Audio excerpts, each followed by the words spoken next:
عقبال أكثر كلمة سمعتها في حياتي.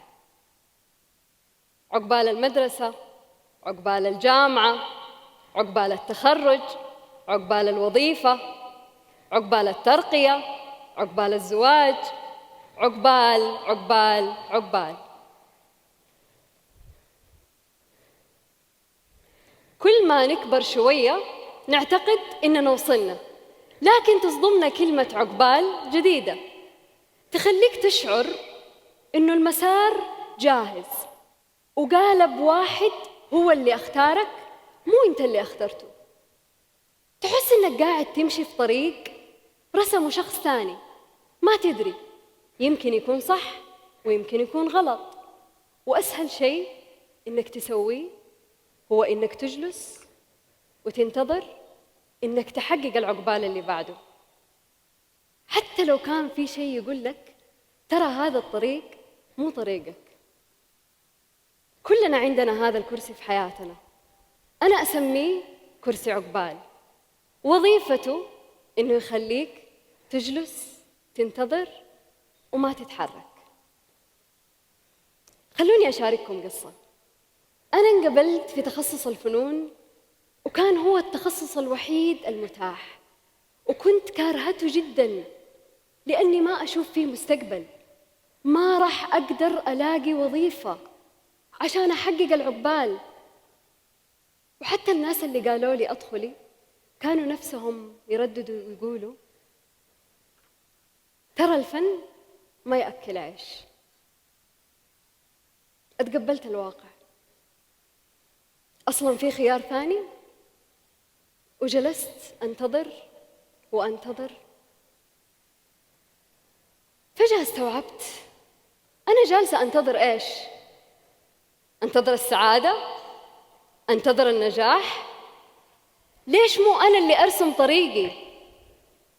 بس كيف؟ بدأت بإني ألاقي تعريف خاص بي للنجاح وشكل الحياة اللي أتمناها لنفسي. مين يتفق معايا إنه كل واحد مننا عنده تعريف خاص بالنجاح؟ في ناس تعريفهم للنجاح فلوس، في ناس منصب، شهرة، عائلة، ومو غلط، المهم يكون عندك تعريف خاص بك. أنا كان تعريفي إني أوصل فني لكل العالم.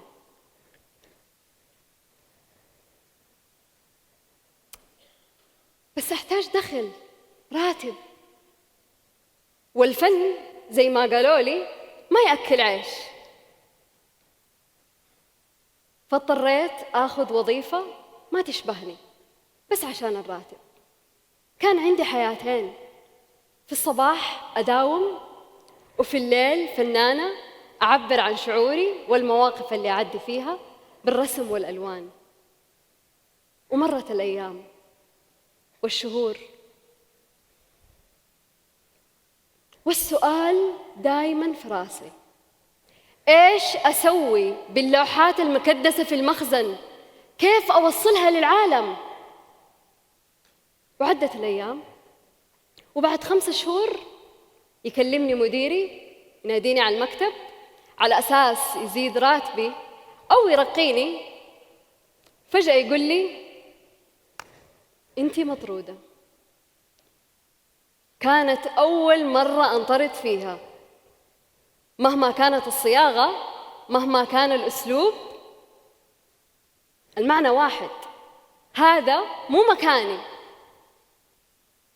بكيت، غضبت، بس لين متى؟ كلمت أختي وخرجنا نمشي، وإحنا ماشيين عشان أوقف ضجيج الأفكار اللي في بالي لقينا لوحة مكتوب عليها للإيجار. أتبلورت الفكرة في وقتها، وقررنا نأسس أول مساحة إبداعية في المدينة المنورة.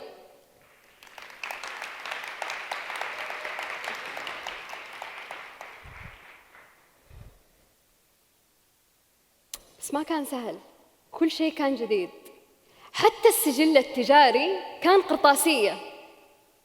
اللي يضحك إنه لا أنا ولا أختي دارسين بزنس، بس قلنا إيش حنخسر؟ خلينا نجرب. إحنا حرفياً بدأنا بلوحة فاضية.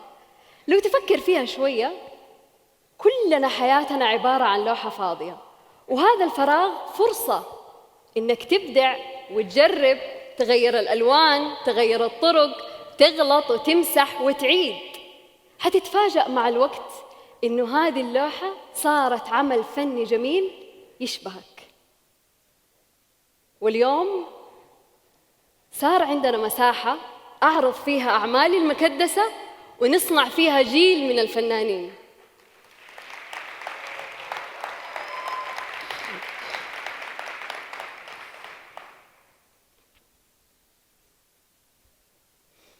تفرغي للفن أخذني إني أدرس نحت في إيطاليا وأشرب إسبريسو في نفس العمارة اللي ليوناردو دافنشي رسم فيها الموناليزا. كنت أتعلم كل يوم شيء جديد من عمالقة الفن زي مايكل أنجلو، دوناتيلو، رافاييلو، ومن أرض الفن أتولد مفلح. مفلح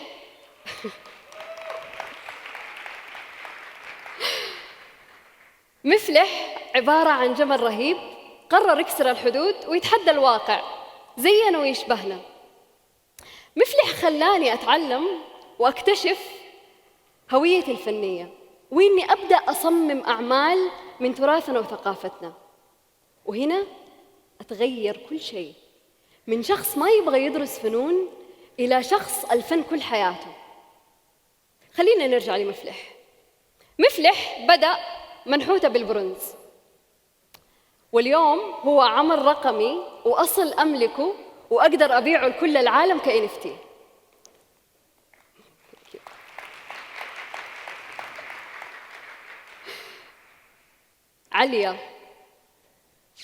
عليا اتولدت في جنوب السعودية قبل أكثر من 3000 سنة. نقشها فنان على الحجر. وهنا قلت ليش ما أكمل رحلة الفنان هذا وأحول النقوشات الحجرية إلى منحوتات ومجسمات معاصرة، وسميت المشروع شواهد لأنه شهد على الماضي والحاضر.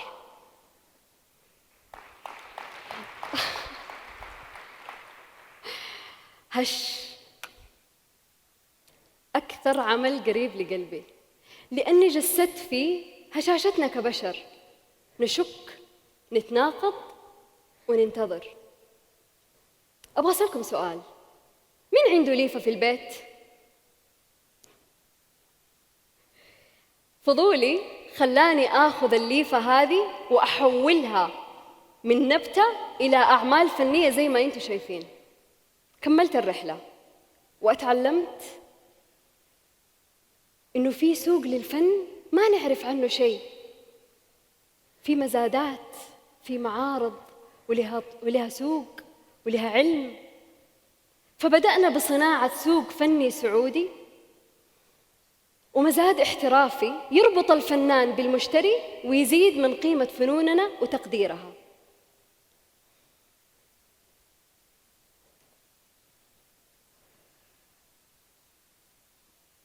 ما وصلت للعقبال لسه، بس اللي أعرفه لو جلست أنتظر داخل الحدود المرسومة ما كان فني يوصل للعالم. واليوم صار هدفي إني أساعد كل فنانين السعودية إنه الفن يصير مصدر دخل أساسي لهم وفعلاً يأكل عيش.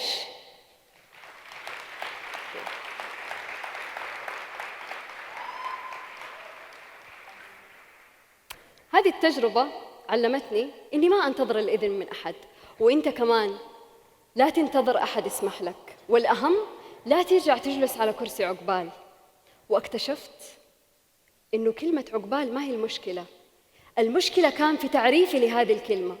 فقررت أعيد تعريفها، وصرت كل مرة أسمعها بالتعريف الجديد. عين، عرف شكل النجاح بالنسبة لك. لو ما عندك تعريف راح تتوه في فخ المقارنات. قاف، قم وأتحرك. الكون كله بيتحرك من أصغر ذرة إلى أكبر مجرة. بادر وأتجرأ. الأشياء الحلوة في الحياة ما تصير بدون مخاطرة وتجارب. ألف، أكتشف وأتعلم كل يوم شيء جديد. العالم واسع والرزق ما له شكل واحد. لام، والأهم لا تنتظر الإذن من أحد. مو كل شخص راح يشوف اللي أنت شايفه، وطبيعي إنه أي أحد حيحاول يخليك نسخة من شيء هو يعرفه.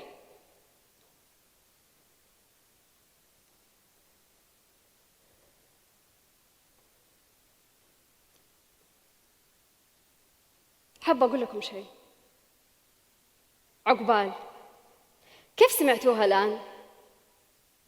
عقبال إنه حياتكم كلها تتحول لمعرض فني كله ألوان وفرح وفرص جديدة. والأهم إنكم أنتوا اللي ترسموا طريقكم، لأنه لو كلنا نمشي في نفس الطريق، مين اللي يرسم الطرق الجديدة؟